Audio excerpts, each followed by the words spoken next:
Hi, Andrew. Thank you very much for being to my channel and for accepting the invitation for this interview. I want in the beginning of this to listen from you some things, an introduction about yourself, what you are doing, and about your channel. Janice, thank you so much to invite me on your YouTube channel. I know you go through a lot of effort. In fact, viewers, if you're watching this, Janice went through like 2 months or 3 months ahead trying to reach out and say that, hey, I'd like to do an interview with you. And I told him, yeah, let's do this. But from the time that I say, let's do this until the time that we actually did it, it was 3 months. I apologize, but I'm so glad to be on your channel. Janice, thank you so much. I'm a photographer. In fact, now I don't shoot that much. I'm more like an advertising producer now. I write scripts and I do storyboards, but my main work would be teaching photography online. So here I am. Excellent, Andrew. Thank you so much for your introduction. I will go ahead and ask you the first question. How did your personal portfolio work stand out over the years of working as a professional photographer, and how this brought you more work? Okay, this is quite interesting. I still remember you mentioned about portfolio. I still remember that when the first 2 years when I go out to meet clients, they are so interested to ask me like, who have you shot for? What have you shot? Can I see your work? I mean, it's expected when you're a photographer, people ask you that. But I totally hate that idea because every time I show client A what I did for client B or C, every time I do that, they say like, oh, this is not nice. Simply because these people are their competitors. Yes. So it's just like Pepsi hating Coca-Cola's ad because it comes from Coca-Cola. It's like Apple hating Huawei's ad and Huawei hating Apple's ad. It's just like that. So because of that, I stopped bringing my work to an interview or meeting my client. But then my clients would ask me, who have you shot for? And I'm so tired answering that, and I kind of hate it. So I still remember there was this incident in an interview with a new client. He asked me like, did you bring any work to show us? I said, no, but I've done a lot of work. He said, yeah, this friend told me to contact you. So here we are contacting you, but you didn't bring any photos to show us. I said, no. And then he said, well, who have you worked for? And here's the important thing that I want you to learn.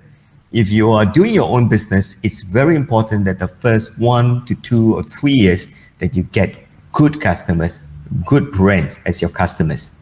So at that time, my big clients are people like Ford, you know, the car company, Coca-Cola, Tag Heuer, Versace even. So then what happened was that this client asked, who have you shot for? And I was trying to be funny and I was trying to be cheeky. And I said that, oh, well, one of my clients actually invented cars, but I cannot remember their name. The founder, what's his name in US, was the first person that created the car in the world. And they were scratching their head. They said, you mean Ford? I said, yeah, Ford. I said, you heard of them before? They said, you shot for Ford? I said, yeah. And then who else have you shot for? And then I tried to be funny and I said that I shot for this company that they make drinks, you know, the sugar drinks, and the bottle is red color, and I cannot remember the name. I remember the name, but I was like trying to be a smart ass. Yes. Don't do that. I was just trying to be funny. And then they said like Coca-Cola. I said, yeah, Coca-Cola. And they look at me, they look at each other and they said like, hang on, we have a guy that shot for Coke and Ford and all this sitting in front of us. I said like, okay, so now don't do that. That's a bit rude. But I was like, I was quite unimpressed with the customer, and I was like trying to be funny. But my point is this. Yeah. Here's the point: that regardless what you do, whether you're a writer, whether you're a singer, whether you're a photographer, whether you're a designer, the first 1 to 3 years, get as many good references as you can. And even better, get good clients, good brands like Citibank, you know, get people like Adidas, Nike as your client. If you get Apple as your client, you don't need to say anything. You just go up to people and say that, you know, my client is the one that I got the logo, you know, like a fruit being eaten. Oh, Apple, you get what I'm saying? So here's the thing, go out and get good references. And that's one of the problems that I realized with the new generation. You guys want to be paid immediately and then do the work. Where I come from, I'm 50 years old this year. Where I come from, you need to be freaking good before people pay you. And to be freaking good, you got to do a lot. You know, like Jenny's here. I'm lucky that I don't need to pay for this interview. But my point is that 2 years from now, he's going to be so famous doing so many interviews. You know, Mike Tyson might want to pay him to be in the interview.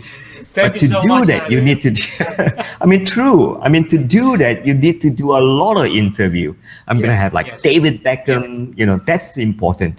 So millennials or those born after the 90s, I teach a lot. I have students who are young like you. If you're watching this, it's important that you go out, do a lot of work. It doesn't matter about money. Remember this rule. The more you do, the better that you become. And when the better you become, people will pay you more. And then you're going to have clients that drinks red color, or Coca-Cola. Excellent, exactly. And what you said is very important because my channel is not only about photography, but art in general. And you are talking from an artistic point of view as a photographer, how you place yourself in the market and how you advertise your work, not only with the portfolio, but with the references to bring you more work. So that is not only for photography, but for everything that is arty. And many people that do music, photography, all sorts of things will take many ideas from what you are saying. So thank you very much for sharing this with us. Janice is totally right. And that's the reason why you're doing a channel like this. So people learn from all over the world, artists from different part of the world. And in Asia, it's totally different how an artist work. Excellent. Let's go to the next question. Do you have a personal style that is recognizable in your photography work? Oh, I love lighting. I love to do things difficult. So when I first picked up the camera, I got pretty good in natural lighting very quickly, but I didn't like it because it's too easy. It's just like grabbing a camera and then you just need to worry about a few settings and you start shooting. Then one fine day, I saw this beautiful, well, the story is actually this. My client, FHM, have you heard of this magazine? FHM is quite famous. Yes, of course. Yeah, you got like sexy girls. Exactly. It's for men. And all this. Right. It's for men. For him magazine. So what happened was that I was doing a lot of travel shoot. You know, my photos are sold to magazines, and also, you know, when you go on the airplane, you got these magazines. So I do a lot of those kind of photos in there. So, but they use no lighting, zero lighting. So you're asking me about style. That was my style the first 5 years. Then what happened was, I had this client that actually called me and said that, hey, would you be interested to shoot girls? I was like, girls? He said, yeah, pretty girls. I said, okay, good, because somebody recommended that you are good in portrait. But the portraits that I did back then are street portraits. That means I go to Cambodia, I see somebody and then, you know, shoot very candid. There's no makeup, nothing. So they say, great, you're going to be shooting a lot of beautiful girls. I say, okay, good. Then they show me sample photos, Janice. When I look at the sample photos, I panicked. I was like, shit, this is studio shots. But I don't go up to my client and say, I can't do this. I don't know how to do this. So I was panicking. So you know what? Here's what I want to share with you. If you panic, do it. Mm-hmm. It makes you out of your comfort zone. It takes you out of your comfort zone. You panic because you learn something new. Yeah. Right. So then what happened was that my wife thought I'm crazy. My wife said that you don't know how to do this. You are already panicking and you're doing it. So you know what she said? She said, it's like a surgery. You've never done a head transplant before and you want to do a head transplant. I said, well, the worst is the patient will just die. Analogy. That's so a you good know what? Analogy. You don't want to be the patient that died. Yeah. So you know what? I made sure that the patient didn't die. Yeah. So they actually hired me and I found out it's FHM and I found out that I had to shoot 1,500 girls. Wow. 1,500 girls. Number. That's an amazing number. Subscribers of Andrew and mine. Right. Listen, so if you're wondering, how many people Andrew saw before he becomes famous as a exactly. And I wasn't even famous some back real then. money. 1,500 How much? 1,400? And here's the news. Here's Yeah. the news. I've got to shoot 1,500 500. girls in 3 days, in 3 different cities, in Wow. 3 different states. That's a lot of number. And because of that, I had to do it 3 months later. So I had 3 months to prepare. And you know what I did? I've never had a girl in my studio before. I don't exactly have a studio. The studio belongs to my wife. Mm-hmm. So what happened was that I said, hey, I'm just going to have girls coming in every day. So I went out, I still remember there's no Facebook. That's Friendster. Yeah. Heard of Friendster? I So I remember went it. there, Yeah. so I went to all these girls. I said that you're pretty. Would you be interested to come to my studio? I'm going to practice lighting. If it's good, you can keep the photos for free. So I did it every day. I shoot 3 girls for 3 months. And by the time when I finally shooting, wow, it was really fun. The client enjoyed the photo. And talking about style, I learned that, and I put 1 light, 2 lights, 3 lights, 4 lights. A fat girl can become slim. An ugly girl can become pretty, all because of lighting. So Janice, you asked me about photography style. I always believe that don't be afraid to do something difficult, complicated, and learn something new and completely change. So talking about style, I went from natural lighting as a street photographer to shooting for magazines to shooting studio. I even went and learned makeup from Bobby Brown because I shot girls so much. So I thought that I should be good in makeup. So I did that. I went to Bobby Brown. I learned from the girls and all this how to make up. And then after that, I realized that, hey, I love product. Yeah. So it uses difficult lighting. So viewers, if you hear my colleagues walking, they're actually shooting in the studio. So I thought I better tell you first. So all this sound that you're hearing is a live shooting in the studio now. So the style has evolved from natural lighting to studio to makeup to cosmetic to product. And finally now I'm actually a producer. What I do, I write scripts for advertisements. And So also you have I even do. Yes, you have also your YouTube channel. And please Right, tell us about right. your YouTube channel. More specifically, I want to understand how you start your YouTube channel, and did you have any influence from other channels, Okay. photography channels? So please tell All us right. about the name, and, the subscribers, your community you have. This is how I found you actually through your YouTube channel. So this is a great way to connect with people, and our YouTube subscribers will really love what we are doing. And I think they will get to know you much better. So please talk us about your YouTube channel. Okay, I teach photography. I've been doing that for 25 years, simply because I started as a product evangelist for Nikon Malaysia, and then I've been teaching ever since. And I realized one thing, that generations ago, people come to class, sit there, take notes, and they learn. But the generation these days, you got your smartphone, you're no longer interested to come to class. So since the year 2000, right up to today, every year, every month, I see that my class attendance drop. Even though people still learn photography, but they prefer to learn it online. So I still remember that 7 years ago, I had something to share with photographers, how to hack your flash and all that. So I did that, did 1 episode, and I really taught, and it became viral. So then, I started putting more videos, but I was still spending too much time shooting photos and teaching normal classes.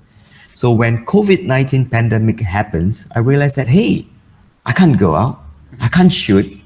So why not I spend more time putting videos? And that's how I end up putting videos like 3 times a week. And I found out that YouTube is such a great way of learning. I mean, recently I went into motorcycle. I bought an old motorcycle and I want to modify it and restore it. I What sent kind it to of all the motorcycle? workshops. Oh, it's a very old motorcycle. It's a 20-year-old Kawasaki motorcycle. Kawasaki, And I want to okay. turn it into, so I want to turn it into a bobber, Yeah, I chop know. off here, chop off there. I have a So cruiser, then what so I happened know was, what you mean. right. So you take a cruiser. That was a cruiser. It's a Kawasaki EN. I know nothing about motorcycle, but I know how to ride motorcycle. So you know what I did? Why am I telling you this story? Because anything and everything that you want to learn is available online. Go to YouTube. You've got tons to learn. So what I did was I went to YouTube. I learned about how to saw things off, how to weld things together. I learned about petcocks. I learned about carburetors. I learned about tuning it all in 1 year. I was like, wow. So you know what? If you really go to our YouTube channel here, just like Gianni's channel, you have so much to learn. It's so easy to learn. You know, you can wake up in the morning, before you brush your teeth, you're sitting in the toilet, you're already learning. Exactly. And then before you go to bed, you go to YouTube and you learn how to make a leather seat for your motorcycle, all in 15 minutes. Exactly. And a good teacher will be telling you that, do this, don't do this. You do this, you get this. You do this, you die. So you don't waste time. So there's a lot of, I mean, Janice, you are a subscriber of one of my popular courses called the premium courses, where we teach photography. You realize that every time I teach, there's photo, there's diagrams, there's animation. So it helps learning faster, isn't it? Exactly. So that's how I started in YouTube. Yeah. Just mention your website, please, and also the name of your YouTube channel for our subscribers to inform them. Okay, this is my website, www.beyond.photos. I teach photography here, so we have like thousands of e-learning videos, and we're moving into from photography to video to advertising and all that stuff, because 2020 make us realize that the world is very small and the economy is very fragile, and you got to make your skill. A skill is a skill that you cannot, I mean, if you're working without you knowing it, the next day you may lose your job. But if you have a skill like making motorcycles or photography, you know, it's with you all the time. So you can actually use it as a side income or a main income. You know, like Janice, you, for all you know, one day your channel will become so popular, everybody wants to be on your show, and they'll be paying you. Advertisers will be paying you. So that's your main business. Exactly. I like that you see the thing as from the business perspective, because obviously we have a lot of subscribers that subscribe to your premium courses that want to take one step further from just a hobby and get some money from this. And I know from your hard work, this is not so easy, but definitely you can work on your dream by subscribing to Andrew's channel and also learning to practice a lot before even going outside to the market and place yourself. So thank you for sharing this information. No, thank you. Thank you for subscribing. In your channel, you cooperate with lots of individuals to provide us with the videos on your premium courses and on your YouTube channel. How do you choose this lineup, these people, these individuals that cooperate with you? Also tell us how you initially started collaborations in your photography business. Oh, that's the hardest part. Choosing the right people to work with. Because every time you meet another professional, this professional will always think that they are good. And that's the criteria I look at. If you think they are good, good. But if you're good, but then you're not humble, then you'll never be a good teacher, right? I always believe that two kinds of people will always go to heaven. The first type are doctors and nurses because they save life. Yeah. The second type of people are teachers like you and me. What you're doing, you are a teacher, you know? So we always get to go to heaven as long as we don't become a teacher for politicians. Exactly. Right. So I hope I get to heaven. But then my point is this. There are different. They are professional photographers. They're professional musicians. They're professional dancers. Yes. But then they're professional teachers who teach dancing. They're professional photographers that teach photography. So they're not the same. And that's where the biggest problem comes in. I think you watch a lot of your YouTube channel. There are photographers that can shoot really nice, but they cannot teach you. They don't know how to teach you, right? But for me, if you look at my work, I'll be honest. My work are not nice. I'll be honest. But I can teach you how to do it. I can light up anything if my client tell me what they want. So I'm really good if my client show me that I like this photo that Revlon did. So we want it this way, but not this way, but this way, but not this way. Can you do it for us? I can do it exactly what they want. So that's why I am pretty much thank God, a good teacher. So because I follow rules. To teach, you need to follow rules, right? So that's what happened. So my point is this. When I collaborate with other people, I got to make sure that they are humble. I got to make sure that they are good teachers. Exactly. Not just able to shoot nice. If I'm able to shoot nice or able to write a novel nice, but then I don't know how to teach you, then I'm not a teacher. So I think it's the same. If you're going to go out and watch a YouTube channel, you got to make sure that the host is humble and good looking like Janice. Thank you. Thank you for that. Right. And at the same time, they got to teach you something. Otherwise, you're just wasting your time. That's the criteria for evaluation. What I notice in your premium courses and also your YouTube videos, you bring people that really, they seem very humble and they seem to be very cooperative in what you say. They're not just, reacting or responding weird to your instructions. That's very important, to have an audience that is very subdued to your instructions, and they listen very carefully what you say, because you are the teacher. You are the person that has the authority to teach them. And allow me to disagree about your work. I find your work exceptional, exclusive, especially your products, photography, and also the portraits.